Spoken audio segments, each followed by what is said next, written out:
It is February, snowing, cold, miserable day, not even 20 degrees. I guess this is a good day to tell the story about the coldest teacher I ever met. I had parked along the street next to the junior high for 22 years. One day I was parked there and a teacher come pulling up right beside me, and she was getting out and getting her stuff out, and two high school boys were walking by heading over to the junior high. And as they walked by her, she stopped them. She said, "Hold it, hold it."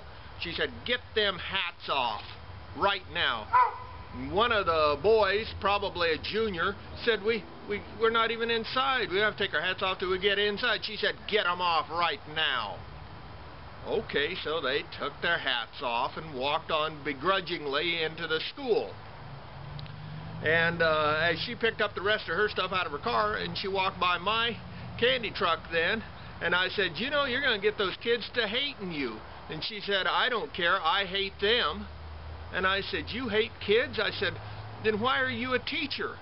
And she said, "You think I'm a fool?" She said, "Where else do you get a job where you get summers off, weekends off, you get paid vacations, paid sick leave, and you get 100% free health care? Where else do you get a job like that?"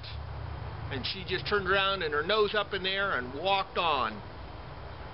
No, she isn't a teacher in McCook anymore, but I'll never forget that I consider her the coldest teacher I ever met. Every bit as cold as today is.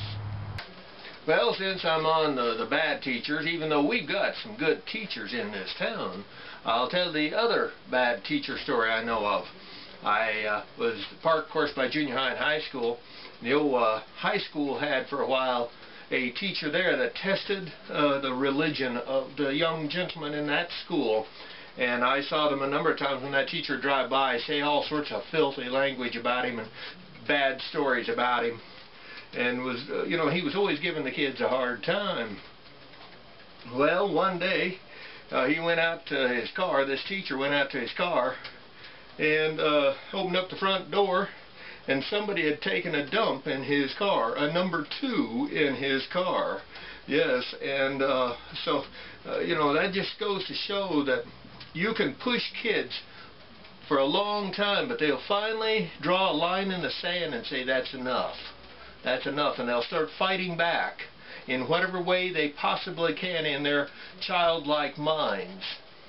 Just as like in the Middle East.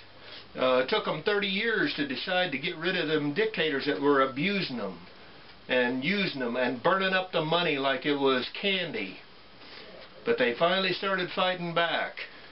And I pray, every day I pray, that America will finally draw a line in the sand and tell the federal government to give us back all of our freedoms that they've stolen, to give us back our birthright of America that is free, and free not only to do what we want, to be what we want, and to create what we want, so that industry can start once again from scratch. It'll have to, from scratch, and we'll become the greatest nation in the world again.